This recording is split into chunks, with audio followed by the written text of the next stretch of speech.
Welcome back to The Other Side of Change, only on the Black Star Network. My name is Jamira Burley, joined by my amazing co-host, Brea Baker. And today we're diving into one of the oldest traditions in American history, the good old boycott. Yes. And specifically, we're looking at the ongoing boycott of Target and what it reveals about today's war on DEI, how Black Americans have long used economic resistance as a tool for liberation, how we're still doing that, because let's be clear, this isn't new. What is new is how quickly outrage can spread and be monetized in the age of social media. Whew, so let's get into it. But we got to start with some headlines. Unfortunately. Well, first of all, that BBB stupid ugly bill, but have to talk about Senator Lisa Murkowski, a white woman from Alaska, said it was agonizing to vote on this bill right before she clicked yes to strip so many millions of Americans of health care that would have shut down hospitals and nursing homes and all sorts of other things. And ultimately, despite how agonizing she described it to be, she got the concession she wanted for her state, got the kickback she wanted, and was happy to vote yes. In a democracy, it feels like every other week there's some Supreme Court case or some bill going through Congress or some executive order that is threatening to totally upend our lives, and it falls on a handful of people to be able to be the checks and balances for us. And it's always too close of a call. I mean, and that's why it's one of the most disgusting. I mean, she's annoying. She's forever saying that she is, almost not as conservative as her colleagues, not as extreme, but she always falls in line. And it's one thing if she didn't get anything for her state and she sacrificed, quote unquote, sacrificed like everyone else. But the problem is that no one in Congress is truly sacrificing. Their voters are. There are millions of people that would have been on track to die had this bill been passed. When you remove access to Medicaid, when you remove access to food programs, when you remove access to mental health care, when you remove all of those access that are life-saving access to some of the most needy communities, most vulnerable communities in our society, you are signing their death certificate. And she had to know that was the case, but she was more willing to be able to be a part of the boys club in Congress than she wasn't actually protecting the American citizens, which she is supposed to do. It's not just, it's her state, yes, to the best interest of her state, but we are one country. Right. You're not a governor, you're not a mayor, you're a senator. And so you are representing your state in these national issues that are going to affect the rest of the country. And I think that's also another thing that is so frustrating about a lot of, average Americans when they're watching politics are like, wait, you're making decisions that will affect tens and hundreds of millions of people. And based on these backroom deals that you're brokering, you're making decisions really in ways that feel really callous and in ways that feel really like, so is that what I'm worth? Like you had some conversation over lunch on some private patio. And as a result, whatever was promised to you was enough for you to strip us of things that we need. And we already have people dying because they're making choices of, do I have enough money for my insulin today? Or do I need to keep the lights on? Or do I need to keep my car running so that I can get to work so that I can maybe get insulin next week? You already have people who are saying, don't call the ambulance because I can't afford that bill. You have, people are already making these trade-offs, and you go into a room and decide that whatever you can get for your state is worth continuing to put people in even more vulnerable situations. Like, I get why you... And also, you got to remember that this is all happening while writing a check to billionaires. So it's not just like we as a country are all making sacrifices, and unfortunately, some people are going to lose. This is saying that poor people are not worth a deep analysis on how we can actually ensure that they are on a pathway to success. We're saying we don't care. Well, Congress is saying we don't care. We're going to still write multi-million-dollar checks back to billionaires who are the richest they have ever been in all times, right? Like you have literally some of the most richest people living in the United States right now still getting kickbacks from the US government.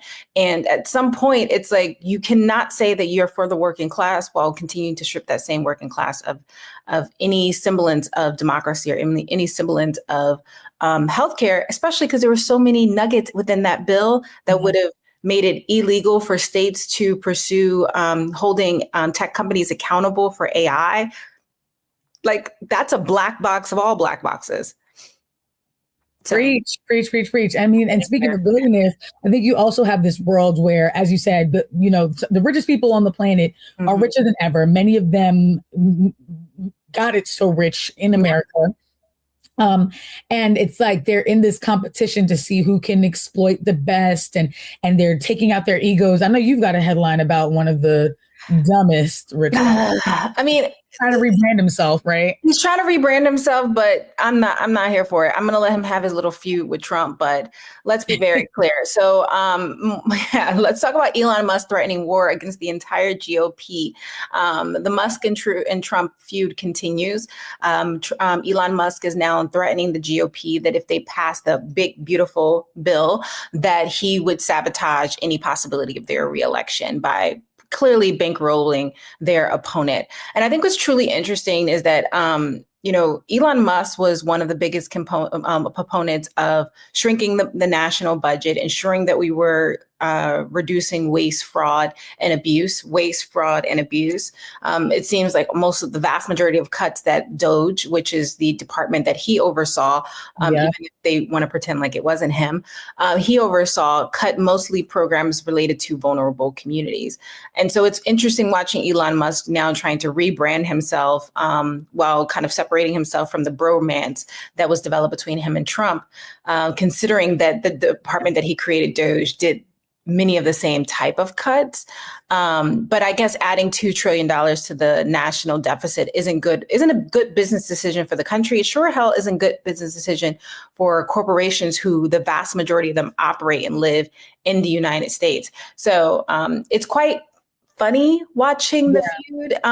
He's the enemy of my enemy is still my enemy, but also my co-conspirator. But I'm like, okay, you take him down and I'll eat my popcorn and yell world star. Yeah, but I'm not like cheering you on. I mean, I'm cheering you on, but not cheering you on. He's also only waging this war because he got embarrassingly put out of this administration, which is like, if you didn't learn from the first administration, then I don't know what to tell you. Trump doesn't even have the same vice president.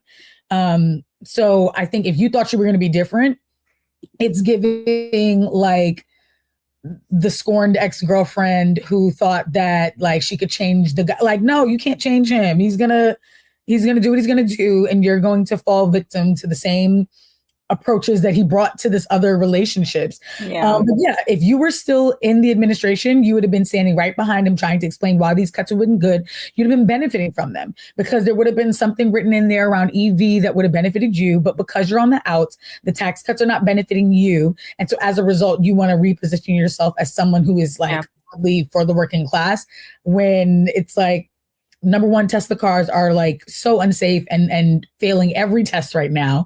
Number two, you were there backing the whole white South African refugee. Like, come on, you are not about to convince me that you are here for the people. Absolutely but again, not. I'm watching this like reality TV. I want to see confessionals. I want to see pulling hair. I want to see everything. Like, take off real hair. Take off the toupee, spray off his orange spray tan. Like, I want to see it all. I agree. Like, I'm not convinced with this new rebranding. I also think Elon Musk is starting to realize that the vast majority of people who bought his Tesla cars were liberals, were people who actually care about the environment, were people who are actually pushing for, more EVs. And I'm loving the fact that he's seeing the fruit of his trash labor come back to bite him. And also, this is happening while he is currently polluting a Black community. Like, yep. Yeah. He's never beating the allegations. Like, he's never beating the racist allegations. Yeah. Never. Absolutely not. I'm wearing my Beyonce shirt, and I purposely did this because I'm going to be holding my good sis accountable. Speaking of boycott and backlash. Could you not wait until after Virgo season, Beyonce? Like, well, listen, and I'm going to see the concert, and I'm like, why would you do this to me right before I'm going to see the concert? Yeah. So to catch y'all up, Beyonce at, I believe, her Houston show was wearing a T-shirt. On the front, it said Buffalo Soldiers. On the back, it was kind of like a long paragraph about the the history of Buffalo Soldiers, but the language it uses was so racist and offensive towards Native American communities. It calls Native Americans enemies of the state, and a bunch of other language that is super, super offensive. For those who are unfamiliar, Buffalo Soldiers were Black men who often served in the Union Army and directly after the Civil War were enlisted to help wage war against Indigenous people as the government was taking their land. And so I hold a lot of nuance and care for those who were put in that position, those who joined the army to fight for their freedom and then were pushed to continue serving in the army with a side that liberated them. But in a war that was nowhere near as altruistic, nowhere near as liberating, and we're on the wrong side of history in that way. And that white America knew to put Black people on the front line and say, you go out there and fight Indigenous Americans, and let's have y'all two communities of color clash because we want to de-incentivize your solidarity. So I think there's a lot of nuance about Buffalo Soldiers, but the language used erases all of that nuance and just leans into the fact that they were doing some noble cause and were taking over these quote unquote savage, like it's just super offensive. And I think Beyonce, as someone who's reclaiming Black relationship to musical genres and reclaiming Black relationships to the South and the Midwest, needs to be a lot more responsible about how she did that. That like, just because we're reclaiming Wild Wild West energy does not mean that we are reclaiming the racist narratives used to steal Indigenous land. And we as Black people have to be in better solidarity and not co-opt white supremacist language, no matter how fun and cute and Western it feels. Like, it could have just been a Black man on a horse and call it a day. It could have just been a shirt about Black cowboys and call it a day. But that shirt itself, just like, burn it. Whoever was the stylist that put that on her, like, no, don't do that again. And that's the thing too, right? It's a prime example that celebrities are not inherently the ones to have these kind of nuanced conversations, right? Yeah, there are ways that they can bring up topics within their music and help us to analyze it as a collective community, but to have the expectation that the celebrities are going to be able to give that perspective, I think sets us a lot of us up for failure. But more importantly, it sets them up for failure within their own camp. And that's why they have to be intentional in hiring the right people who can have those conversations, who can understand the nuance, who probably would have told her that maybe give a description about the Buffalo Soldiers, but maybe take out this language because that's incorrect or that's not a good representation. It's very easy for people to say, well, Native Americans or indigenous communities to the North America owned slaves, but we're talking about maybe 5 tribes out of hundreds of tribes, right? Hundreds of Native American tribes that did not own slaves. And many more were actually abolitionists, not just what we're actively fighting with us and alongside us to end that practice because it goes against their spiritual and cultural beliefs of like, you don't own another person and you don't treat another person with so much cruelty and callousness because we are all interdependent and interrelated. So we have to honor those nuances and not lean into these flattened narratives. Exactly. And it's like a recognition if we can understand the propaganda that the oppressor, right, the oppressive systems try to play against us right now. You think they weren't doing those same ploys back then? The lies we've been told about each other is intentional so that we do not collaborate, so that we do not come together, because the minority communities in this country are the majority, right? We are collectively more, also around the world, right? The minority, what we consider minority communities in the United States are a part of the global majority.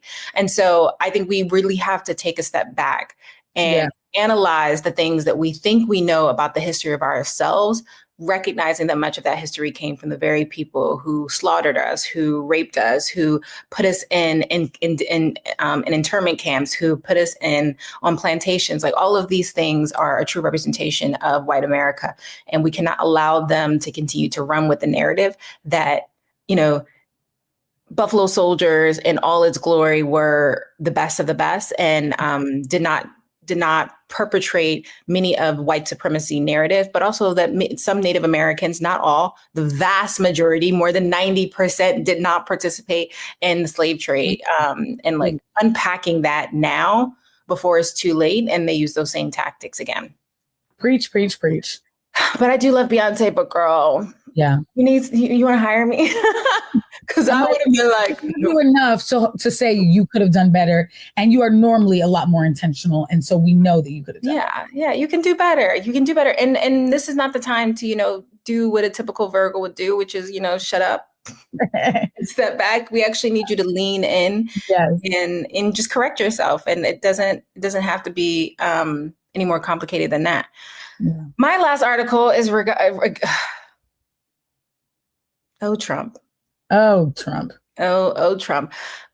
16 Democratic AGs are now suing the Trump administration over $1 billion that were cut from school mental health grants. Let me say that again.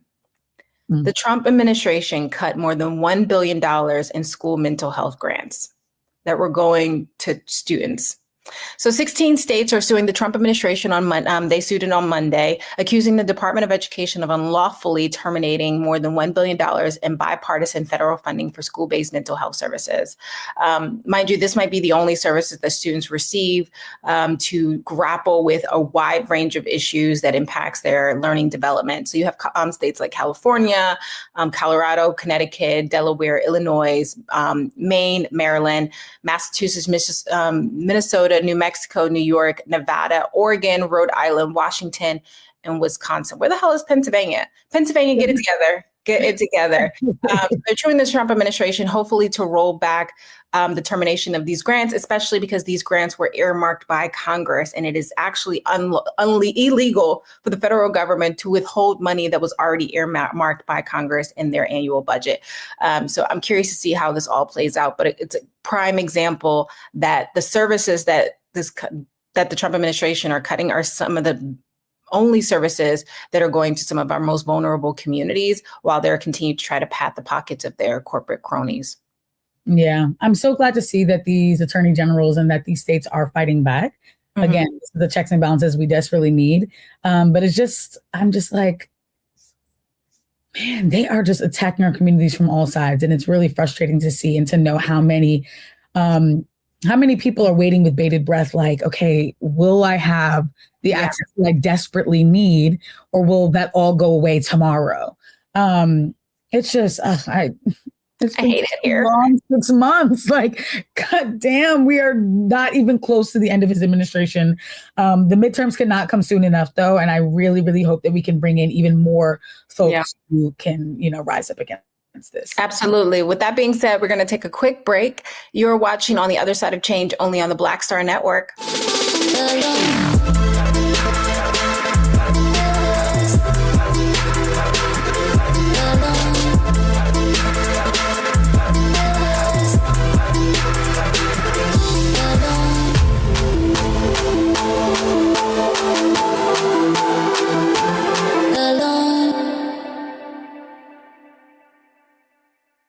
Yes, season 2 of True Talks is here, and we are turning up even higher. Yo, it's your man Torre, the newest co-host on the set, and I'm bringing heart, heat, and hard truth every night. And we are keeping it all the way fire. Ain't no filters, ain't no fluff, just straight facts. Y'all know how we do. So stop scrolling and pull up to our YouTube at Truth Talks-Live. Like, subscribe, and smash that bell. And after you do that, join us, because we go live weeknights at 8 p.m. Eastern on all the coasts. Wherever you are, from culture to controversy, we say what everyone else is scared to say. We talk truth. Season 2 of Truth Talks. Let's go. Because this time, we ain't asking. We're taking the mic.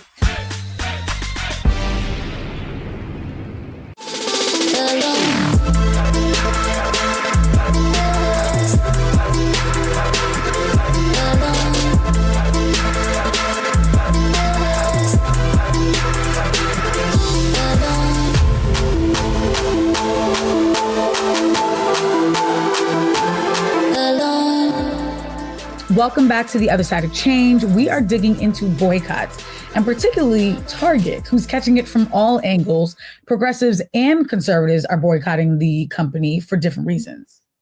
No, absolutely. This kicked off about a year and a half ago when Target made the decision to remove its LGBTQ affirming merchandise in stores based on the right-wing conservative protests and the backlash that they received online and in person. As a result, this continued into a wider pushback against DEI policies, where Target then found themselves buckling under the pressure of conservatives. And as a result, once they rolled back their DEI policies, you saw a number of Black activists and organizers come out and organize around a larger boycott that now has continued for more than a year and has been considered one of the most successful boycotts in American history since the bus boycotts. Yeah. And it's important, we've talked on this episode a lot about the ways, not just this episode, but the show in large, about how DEI has become such a dog whistle language for anything related to Black people. So they say anti-woke, but they mean anti-Black, anti-queer, anti-everybody who's not them. And this boycott isn't just about shopping. It's about shaping culture and dictating whose identities are acceptable, especially when those people are consumers, are spending their money with you. And so people are asking themselves, do you deserve my dollar? Yeah, no, especially when, ironically enough, all of this is happening by a company that is going back on the very community that created the enthusiasm, right? Target was promoted and elevated by Black, queer, Indigenous communities for the most part. Those are the people who regularly shop at Target, utilize the products. And so now to allow the conservative movement to almost call your policies, your practice, your company too woke in the face of all of this, and then you just fall in line. You just comply in advance. And I think it's funny, even more funny, because the vast majority of these people could not explain to you what DEI means or what woke is. They come in with a preconceived notion. And what they really just mean is anything related to Black, queer, or communities that they do not deem to be American enough. And well, what is America? What is America without us? What is America? Yeah. And that's the other thing too, is like, to the point of complying in advance with Target, they made a lot of money in a post 2020, post racial reckoning, post murder of George Floyd era on amplifying Black businesses and stocking their shelves with these products by Black people. I mean, I remember like during, when Juneteenth was made a federal holiday, Target had all kinds of Juneteenth plates and napkin cups and all this kind of stuff. So they made a lot of, listen, what a 4-year era, what a 4-year run. And so they made a lot of money off of using Blackness as a marketing tool. And the moment another administration comes into office, and let's be clear, like there are some entities that really had to shift because they were dependent on government aid, NPR, PBS, universities that depend on government funding. Target is a private corporation, did not need to follow any orders of any kind because they don't have to, and they have the money to go without any sort of tax breaks. So the fact that they were complying in advance was already offensive in that way. And so that's where, you got this boycott coming up. And then to put that in historical context, this idea of boycotting as protest, you mentioned it, Black people invented the lane. So for you to think that you were going to engage Black people and then toss us to the side, and then we weren't going to stand up and fight back like you thought. Absolutely not. From the Montgomery bus boycott of 1955, which you mentioned, sparked by Rosa Parks and sustained for over a year, which led to desegregation, to also the anti-apartheid boycotts that HBCUs led and that Black student unions at universities across the country led in the 80s. We've been showing the world how to hit injustice where it hurts the wallet. And to think that we wouldn't leverage our buying power in this way was short-sighted, but also, you clearly underestimated and didn't do enough landscape analysis or whatever this case may be to understand what community you were about to piss off. Absolutely. And we're at a time where actually boycotting is in many ways is easier than ever, especially for most communities, because there's so many other options that you can take advantage of without being forced to shop at a particular place. In fact, if we think back to Operation Bread Basket, funded by Reverend Jesse Jackson, under Dr. Martin Luther King, they used, through his leadership, they used economic boycotts to demand jobs, business contracts for the Black community. And it worked. In many years, they secured more than 8,000 jobs and more than $15 million in wages, which would not have come had we not used the tactic of boycotting to push back against traditional institutions that want to shut us out. Yeah, so it absolutely works. And we absolutely need to lean into it. And that's why conservatives are trying to flip that script and weaponize those same tactics to push corporations away from inclusion, to say, well, I'm not going to shop at a place that is forcing this woke agenda on me.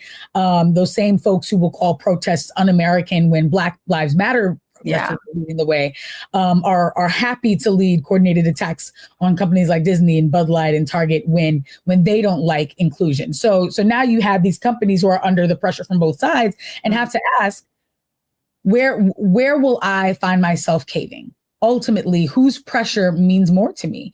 And I think it's requiring brands to develop a brand identity and say, regardless, I shouldn't wait for my Black consumers to boycott to know that it's non-negotiable for me to strip Black businesses from my shelves and to treat this marketing strategy as a trend, that this is here to stay. And if you don't, then you are showing us that we are not your target audience anymore. Yeah, it reminds me of, a lot of companies are now trying to make it appear as if they're apolitical, right? They're not really in the mix. They're not a part of the discourse. But to be apolitical is to say that, and to some extent, that you would rather not offend one community by not engaging another. You are actually still choosing a side. And let's be clear, this is not just about merchandise, right? It's about erasure. The attacks of Target are a part of a larger backlash against any acknowledgement of the systematic harm that have been faced by communities of color, have been faced by communities related to gender, sexual orientation, or class. And companies, they're folding. Target is just in a long line of companies that have taken our items, taken moments of celebration for us off the shelf, and have sent a message to the larger American community that we don't matter. And if we don't matter, then our dollars don't matter, as far as I'm concerned. I haven't shopped at Target in probably a year. And I've saved so much money, I have to say. So as far as I'm concerned, I'm good. This is working out in my favor. Yeah. I get to pivot on other things. That I had to pivot, like my son's milk, we used to get at Target. And like, I will find another place that sells this very specific form of milk. Like, you're not the only company who sells it. And I think that's another important thing. While they're telling us that their bottom line matters more, is more important to them than our belonging, we are proving that my consumerism is not more important than my value. And so it's so important that as DEI has been treating like a branding exercise instead of a core value, we build pressure and we prove, like, what am I actually committed to? What matters most to me? I think that the average Black consumer has truly been sitting on business in this way. I even seen TikToks of Black women who will sit outside of a Target and be like, you're not supposed to be in there. I've seen those videos. Get out. Like, you're not supposed to be in there. Come out. They've been so good. So good. That's why it makes me so frustrated when we who have actual, like, have to actually pivot and go out of our way to change our shopping patterns, are making these decisions, and bigger Black institutions are not. We had a Baptist association take $300,000 from Target recently. I don't even think of it, maybe, and which is funny because it means they're a cheap date. Right. Like, that's what you're caving for. Getting 7 figures, like what? And then Essence Fest is still being sponsored by Target. And listen, the claim that gets used is, I was locked into that partnership. It was before the boycott began, and blah, blah, blah, blah, blah, blah, blah. But what we have learned from the legacy of boycotting in the past is that it is going to require risk. Boycott is not convenient. It's not convenient for the company. It's not convenient for us.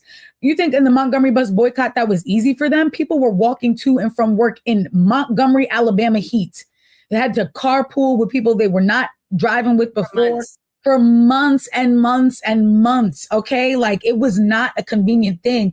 And so it frustrates me when companies act like, oh, their hands were tied, or individual influencers act like their hands are tied. Because let me tell you, the guest that we are bringing on is someone who really proved, like, you do not have to just fall in line with this.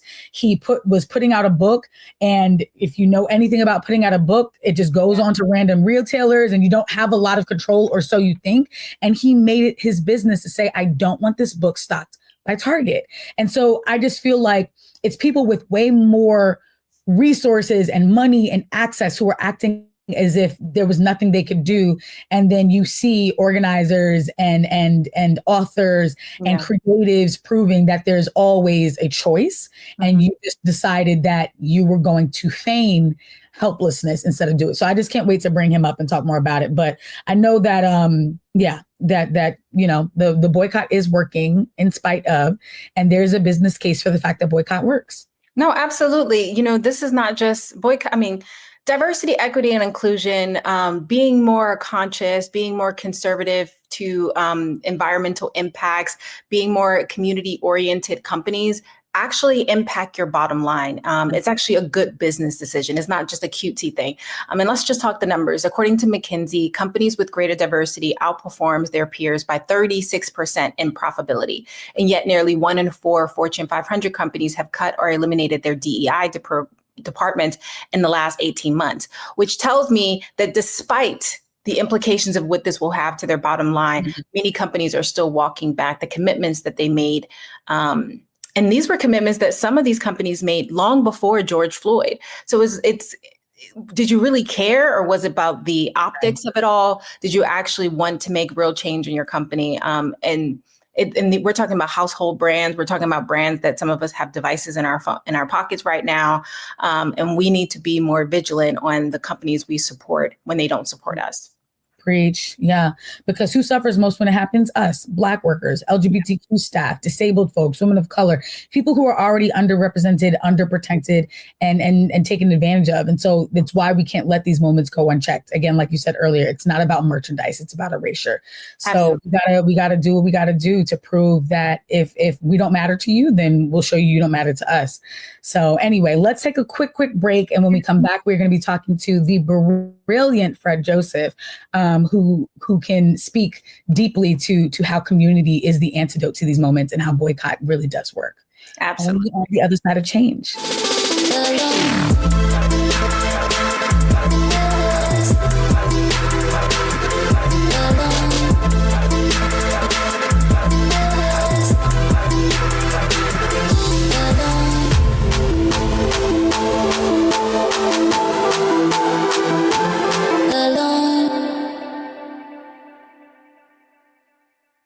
Hello, I'm Isaac Hayes III, founder and CEO of Fanbase. Listen to what I'm about to tell you.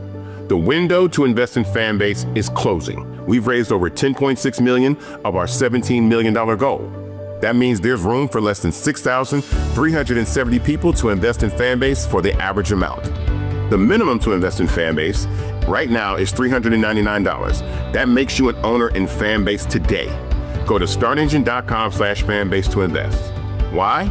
Because current social apps have taken advantage of users for far too long, with content suppression, shadow banning, harmful racist content, and no real tools for monetization and equity. Fanbase has over 1.4 million users and counting, allowing anyone to reach all their following and monetize their content from day one. Social media is the new TV, and whoever owns the apps that distribute that content have the opportunity to own potential billion-dollar companies. While big platforms with uncertain futures are failing to serve their users, Fanbase is stepping up to fill the gap. Don't wait until it's too late. Invest now, invest for yourself and your future. Go to startengine.com/fanbase and own the next generation of social media.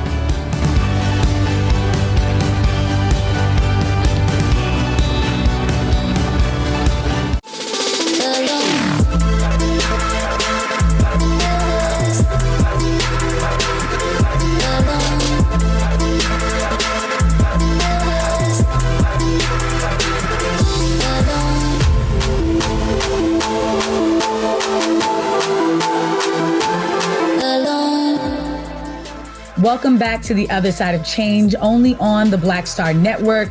Joining us now is a friend, a mentor, like someone I truly look up to and learn so much from, and teaches us all about community. Fred Joseph is a cultural critic and advocate who's been writing about the politics of backlash and what this wave of anti-DEI really means. He's a 3-time New York Times bestseller and USA Today bestseller, whose debut YA novel, This Thing of Ours, which is incredible and you all should read, became an instant bestseller even after he refused to sell the book in Target stores. Love to see that. Joseph's other books include a poetry collection called We Alive, Beloved, 2 books of nonfiction, Patriarchy Blues and The Black Friend, a collaboration, Better Than We Found It, a children's book, The Courage to Dream, Black Panther, Wakanda Forever. I mean, we're not talking to no lightweight over here, okay? Fred Joseph's writing and philanthropic work also go hand in hand, which is what I love most about him. Mm-hmm. He's been recognized for his community work by Forbes 30 Under 30, the Comic-Con Humanitarian of the Year Award, and the Route 100 list of most influential African Americans, among many other accolades. Welcome to the other side of change, friend. Welcome. Glad to be here. What's going on? We really appreciate you joining us. We know you have a busy schedule, but I think as someone who has, walked alongside you at many protests in New York, we were deeply interested in having this discussion with you because of your long history, but also your unwavering commitment to Black folks, right? Your unwavering commitment to the truth and telling those stories both online and in your books to ensure that there's the record, right? The American record about what is actually happening and how Black folks are coping. And so I wanted to, jump right in and discuss, this boycott that is happening with Target, but also across a number of different companies where Black folks are actually taking back their dollar to ensure that we're not supporting companies that don't have our best interests at heart. What do you think about this current movement, the longevity of it, the economic implications of it? Is this about economic protest or also about cultural control? Oh, man. Well, first, before I begin, I just want to shout out Nina Turner real quick. Who Absolutely. One of the absolute leaders of this movement and sort of been a North Star for me in various instances, and I think so many other people in our spaces. But, the Target boycott, which is now, as you all said earlier, the most successful boycott by the Black community in over 50 years. Many said that it was going to be pointless to do. Is something that is not only necessary in this moment, but I think that something that is reaffirming in this moment, right? It seems oftentimes like, for many we're powerless, right? With the sort of descent upon us of artificial intelligence and, the new bill that's been passed by, Donald Trump's administration, further heightening the powers of ICE and, the bill, so on and so forth. But this protest demonstrated just how much power we actually do have, right? Just how much autonomy we have in terms of not only where we spend our money, but where we find ourselves at the crossroads of our humanity. And so, it meant a lot to me to take part in it because, quite frankly, I hadn't seen enough authors doing so. Actually, I don't see enough authors speaking up on things in general. So, why I did, if you all want to hear about that. Yeah, no, I completely agree that I don't see enough authors. As an author, I don't see enough authors talking about it. And also, I think that because publishing can be so mysterious and you don't realize how much power you do or don't have, and it can vary based on publishing house. What I loved is that you showed me something that I didn't know was possible. That oh my gosh, my book had come out before this boycott, but when I have a future book, I can say I don't want it sold there. I have that power, and I think that's what these sorts of moments do. These boycotts allow us to see you aren't as reliant on them as you think. You aren't as dictated by them as you think. And so I think that's so important that you modeled it and that we each continue to find ways okay, listen, even if whether it's as a consumer or as someone who has an opportunity for something to be on that shelf, to say no, to say I actually want it sold anywhere but Target is a really powerful stance to take. So I really love that. And again, we've talked earlier about DEI being treated like a trend instead of a necessity. And so for those of us who are also writing about and writing to audiences that care about this, it's so important that it's not just something I write in the pages so that I can get $30 per hardcover, but that I really say no, I really mean this. I really mean this. And as a result, I'm not going to allow this this product that talks about DEI to be sold in a company that doesn't value DEI. And so I love that you were sharing that as someone who is creating a product and how consumers can also lean into it. But what do companies need to understand about real equity work, especially in the face of this coordinated opposition? Like, how can corporate workers or those in C-suites shift their processes to better align with this equity work? Yeah, I mean, I think that they can shift their processes by actually doing something, right? The reality of it is, just to start out sort of with like the publishing industry, is change takes imagination, right? I didn't know that I could boycott Target and have my books not in Target. I just got a list of, as you said, and those are normally the places where your book is. But I said to myself, if my book isn't in certain stores, right? Because my books are not always in every single store. There's a list of stores that they are, and we try to get them in others. Then that must mean that I can pull my book from stores too, right? And again, it's that imagination that I've seen, just looking at history, right? That every single sort of intersection of battles that we've waged or fought in this country has required us to imagine how we can show up to that battle, how we can be on the front lines, what weapons and tools and shields do we have? And so I just had to ask the question, right? Sometimes it's as simple as asking a question. And I think that to the question that you asked, C-suite and sort of what corporate individuals can do at these institutions, get back to the imagination that you had in 2020, because it's really funny, right? There was one instance where people said, McDonald's never shuts down. And it was during the height of the pandemic. McDonald's has shut down, and people were like, "Oh my God, McDonald's actually shut down. They never shut down for anything, and this must be really." To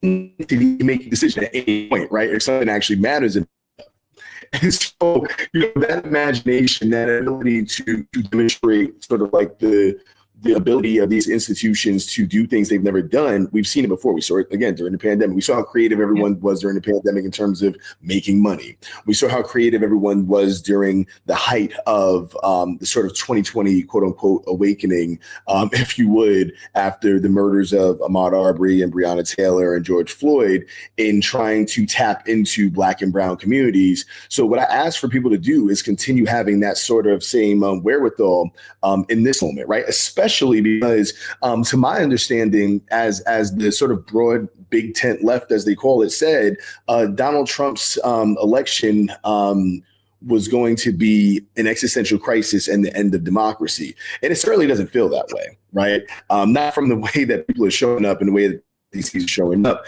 If it truly is that important, right?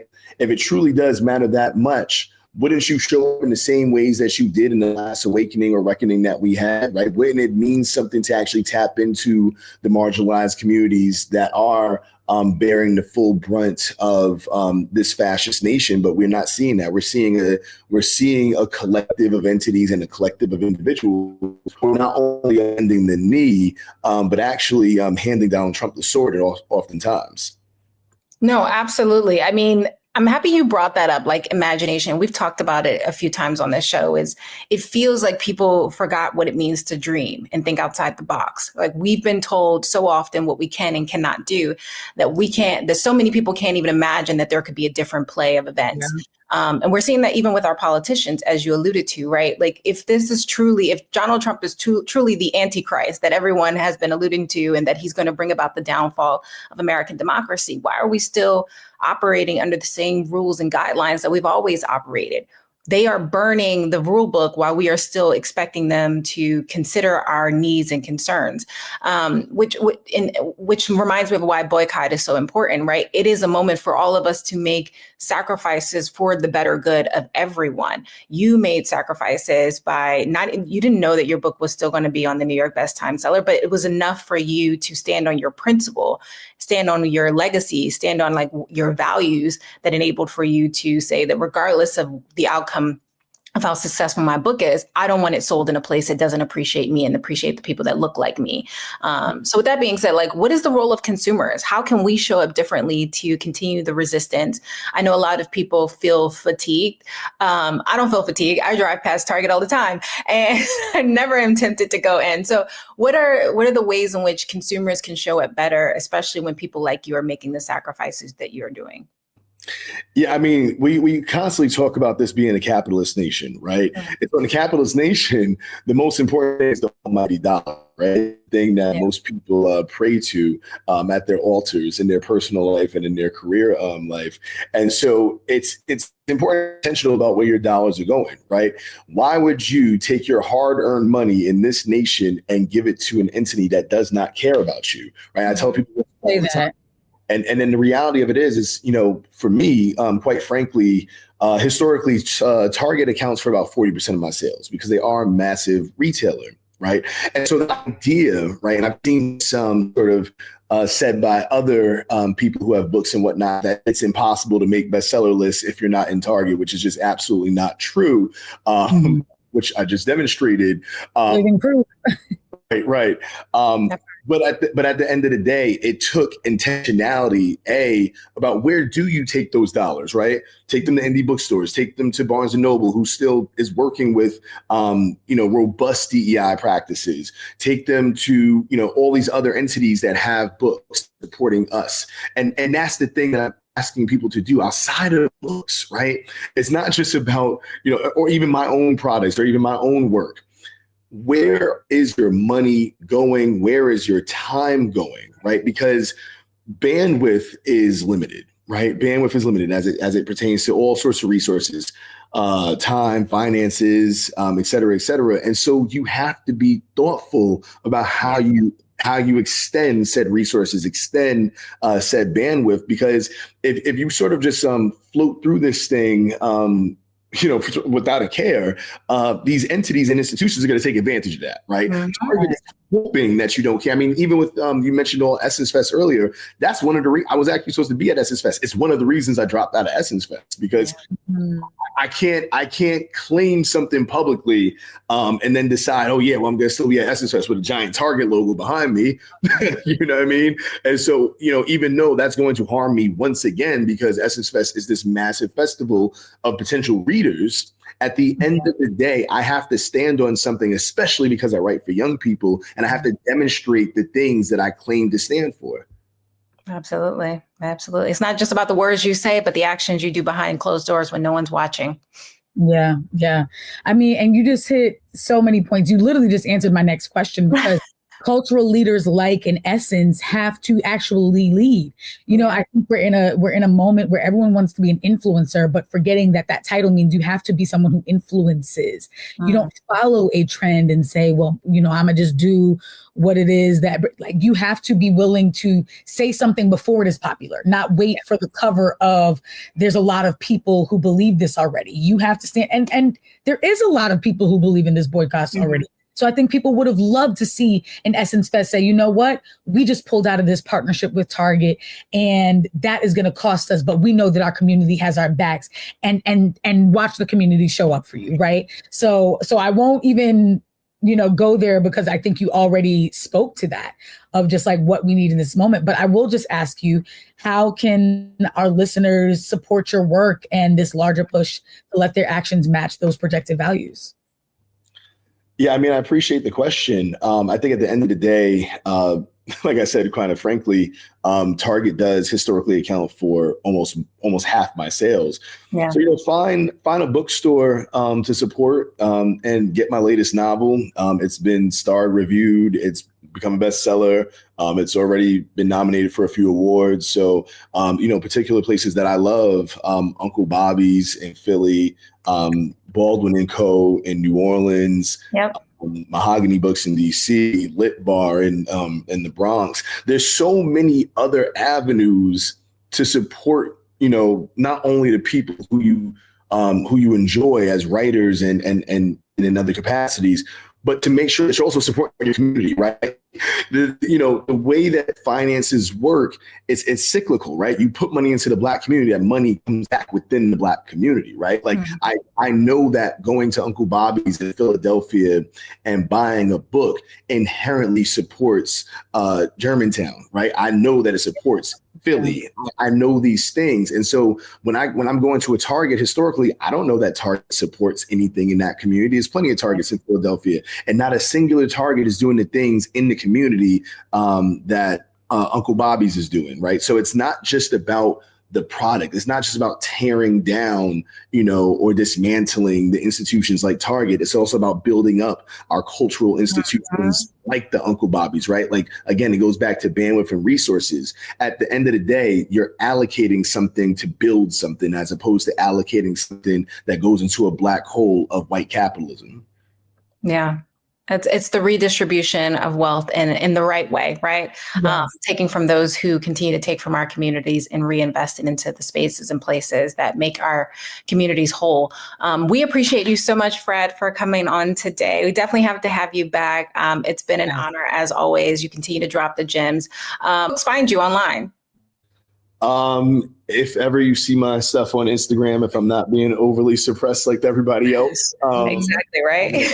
I'm at Fred T. Joseph, but I primarily use my Substack these days to put out, free long form essays and cultural, critiques on what's going on. So my Substack is in retrospect, but yeah, I'm there, and find me in your local bookstore that is not Target.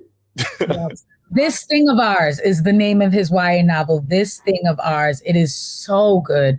And what I love about YA is like, you don't have to do that. Oh, I'm gonna buy it for my nephew. No, buy it for you. Read it yourself, because it is I found it so resonant. Yeah. Yeah, I appreciate that. My next joint drops in 26, titled Everything's Not Lost. And it is my first novel specifically centering a Black teenage girl. So nice. We appreciate it. Well, enjoy the rest of your day. And yeah, find him offline. Go get his book, Where Books Are Sold, in your community from Black-owned bookstores. So with that being said, you're watching On the Other Side of Change, only on the Black Star Network. We'll be right back.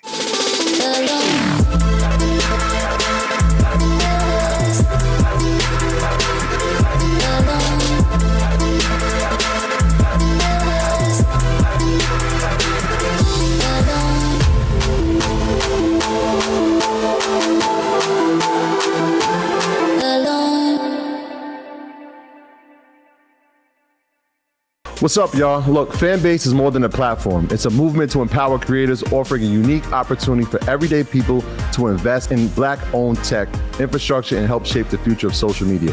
Investing in technology is essential for creating long-term wealth and influence in the digital age. The Black community must not only consume tech, we must own it. Discover how equity crowdfunding can serve as a powerful tool for funding Black businesses, allowing entrepreneurs to raise capital directly through their community through the Jobs Act.